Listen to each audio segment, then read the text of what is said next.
Mr. President, it only took 4 years, just 4 years, for the Democrat leader to become concerned about inflation. Shocking. Last week, the Democrat leader came down to the floor multiple times to complain about January's inflation numbers. Inflation numbers that he blamed on, get this, President Trump. That's right. I guess it didn't occur to the Democrat leader that it was actually President Biden who was president for most of January, up until January 20th, and by the way, for the past 4 years. So I guess, what are you going to do? You got to have something to talk about. But it was fascinating, Mr. President, to hear the leader complain about inflation being at 3%. Inflation was over 3% more than 2 straight years during the Biden administration. And I might add, mostly way over 3%, like 7, 8, 9%. And I'm trying and failing to remember the Democrat leader expressing even half this outrage. By the end of the Biden administration, a typical family had to pay, get this, $13,000 more per year to maintain the same standard of living that it enjoyed when President Biden took office. $13,000 more per year as a result of Biden inflation. And I'd be very surprised if the Democrat leader came to the floor to highlight that fact even once. I think we all know the answer to that. But I'm forgetting, Mr. President, the rules are different for Democrats.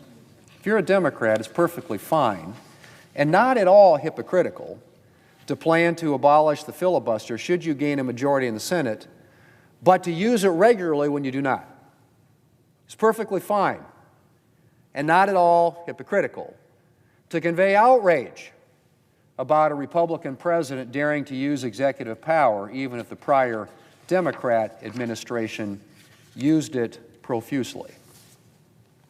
And apparently it's perfectly fine and not at all hypocritical to condemn a Republican president for a 3% inflation number, even if he wasn't actually president over most of the month in question, the month of January, while ignoring the raging inflation crisis that characterized a large chunk of the prior Democrat administration.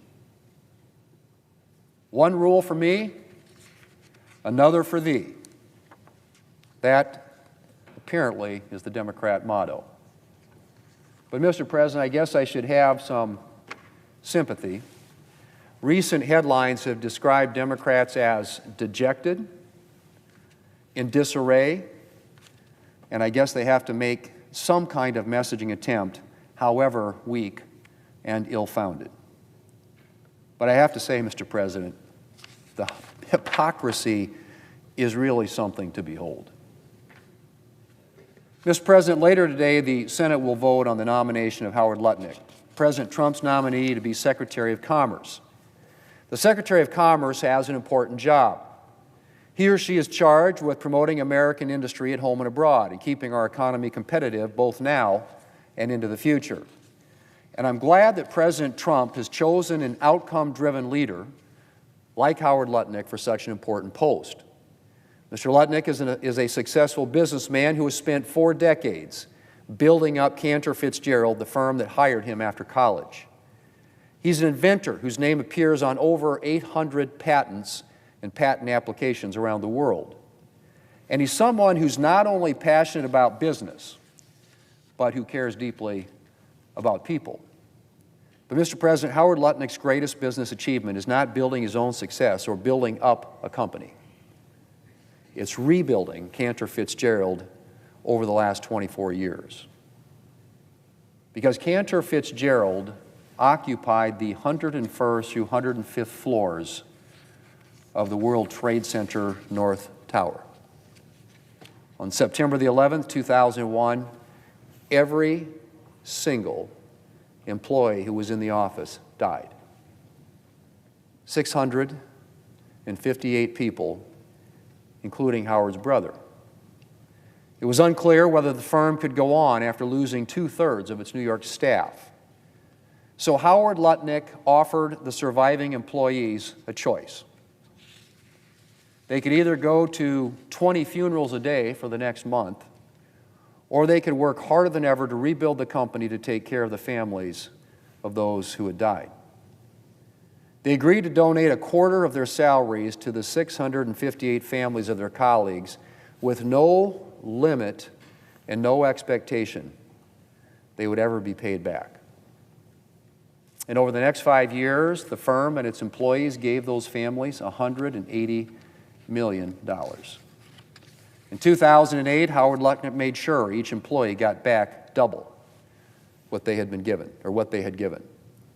And to this day, each September 11th is Charity Day at Cantor Fitzgerald, meaning every dollar of revenue the firm makes that day is donated in memory of those that they lost on September 11, 2001. Mr. President, Howard Lutnick's story is inspiring. It's a lesson in resilience, in determination, in the American spirit. And it demonstrates the type of person Howard Lutnick is and the type of public servant that he'll be. I know Mr. Lutnick is looking forward to taking on the challenges and seizing the opportunities the next few years will bring. As he said in his hearing, he believes, and I quote, "America is in a place to teach the world and to show the world what leadership is like, what a great economy is like, what taking care of Americans is like," end quote. Mr. President, I think we can all agree that we have the capacity to do these things. We can continue to lead the world in innovation. We can continue to unlock new economic possibilities and new opportunities. And we can make life better for the American people. And I'm pleased that Mr. Lutnick will be bringing a get-it-done approach to the Department of Commerce. As a member of the Senate Commerce Committee who has worked on technology issues for many years, I'm particularly pleased that Mr. Lutnick intends to leverage America's leadership in the technologies that are shaping the future.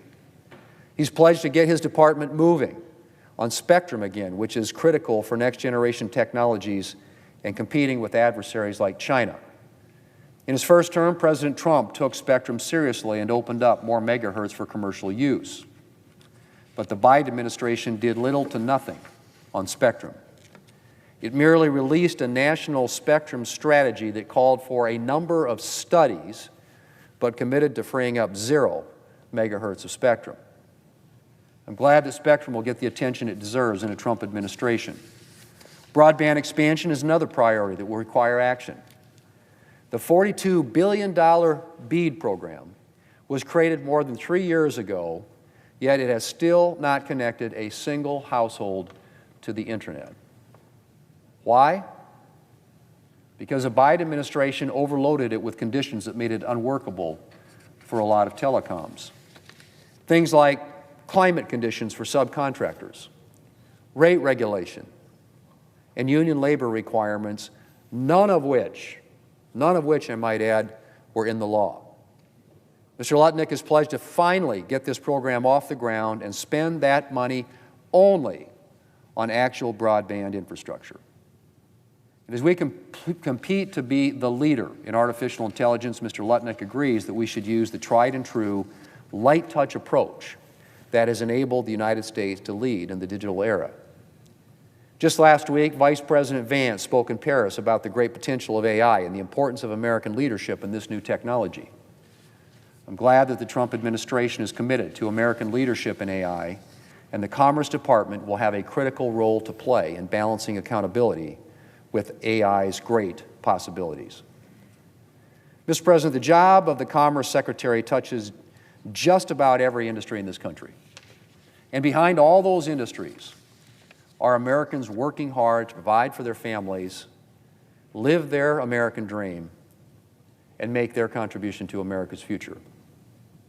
Howard Lutnick understands this, and I'm confident that he will work every day to help American commerce thrive so that the American people can thrive. Mr. President, America has tremendous potential. I look forward to working with President Trump and with Howard Lutnick to continue to unlock it. Mr. President, I yield the floor and I suggest the absence of quorum. The clerk will call the roll. Ms. Alston-Brooks.